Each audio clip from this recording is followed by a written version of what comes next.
Og velkommen til denne video. I dag vil jeg vise jer, hvordan man vasker sine hænder rigtigt, hvor vi så bruger noget UV-lys, og så også noget creme for ligesom at vise, hvordan man gør vasker sine hænder ordentligt. Så kom, vi går ind nu. Først og fremmest så skal man huske at have sine ærmer op, så de ikke kommer og irriterer en, så helt op med dem. Man kan godt ligne en kejle nogle gange.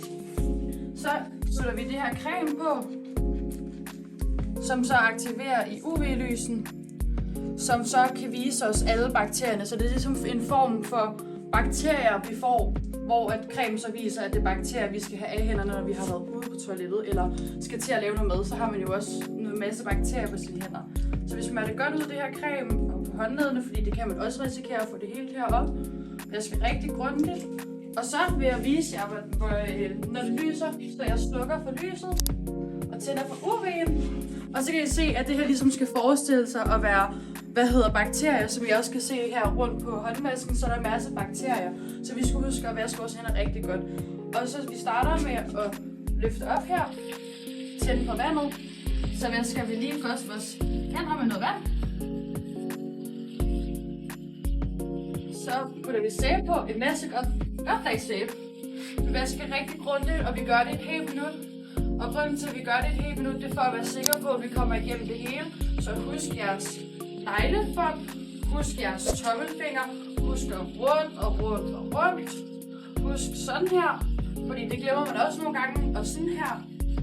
Rigtig godt om neglebåndene, fordi der sætter altid snavs. Rigtig godt op i et helt minut, så man vasker fingre et helt godt minut. Bliv ved med at skrubbe.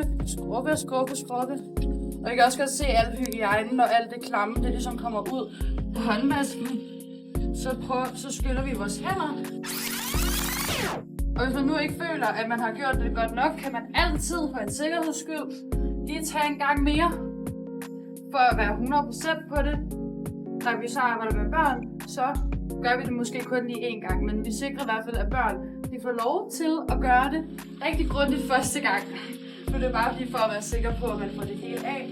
Så skyller vi igen, og vi husker at få alt sæben af og alt det klamme af. Alle bakterierne. Og så neglebåndene, når vi er nede i vandet. Så tager vi noget papir. Og grunden til, at vi ikke slukker vandhanen, det er fordi, at som I kan se her, så sidder der en masse snavs og på selve håndvasken. Så vi tørrer først vores hænder. Lige en ekstra gang mere med noget papir. Husk på, at det skal være tørre. Og så bruger vi papiret, vi lige har tørret af med jævn genbrug. Så gør vi sådan her og slukker, fordi kan I se, så har vi ikke fået det her på vores hænder. Så har vi faktisk fået det noget papir, og så kan vi faktisk gøre sådan her. Og så er det så, at vi kan se, jeg har intet hygiejne eller klam på mine hænder. Det vil sige, at jeg har vasket mine hænder godt nok. Og det er derfor, vi gør det her i UV-lys og putter det her creme på. Det er ligesom for at vise, hvordan vi gør det, og viser, at vi faktisk kan finde ud af at vaske vores hænder ordentligt. Så det her det kunne også være en opgave, man kunne gøre med børn nede i institutioner, hvor vi så viser, som vi gør her på video, men hvor vi faktisk også viser, hvor børnene synes, det måske er sjovt at få det her på hænderne, men også synes, det er sjovt det her med, at det rører af igen, og faktisk kan se, at de faktisk måske ikke har gjort det godt nok, og faktisk måske reflekterer eller tænker mere over, jeg skal nok lige vaske mine hænder lidt mere, og især når man også laver mad. Så ja, jeg prøver lige at tænde lyset igen. Så ja, jeg er glad for, at I så med på videoen, og så gør vi lige sådan her, og så kan vi gå ud.